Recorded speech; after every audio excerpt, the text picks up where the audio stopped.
With Election Day just 1 week away, election workers are trying to make sure that every person eligible to vote does just that. And that includes many people who are behind bars. Your reporter in Northern Colorado, Dylan Thomas, went inside the Larimer County Jail where inmates turned out in record numbers to vote. This year, Colorado became the first state to legally mandate that counties offer in-person voting to inmates who have not been convicted of felonies. Here in Larimer County, that resulted in record voting turnout this year. As part of gaining access to document this story, we agreed to not show the faces of the inmates voting. Everybody here is innocent until proven guilty.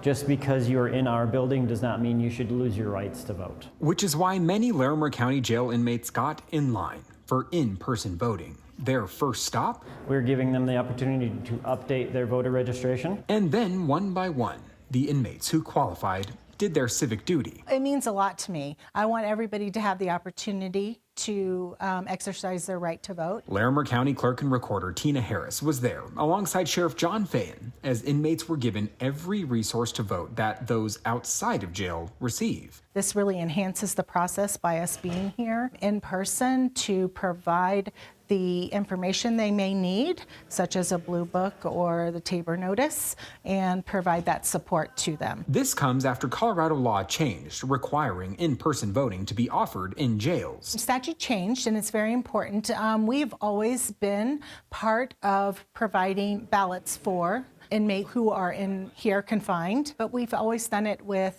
bringing them in.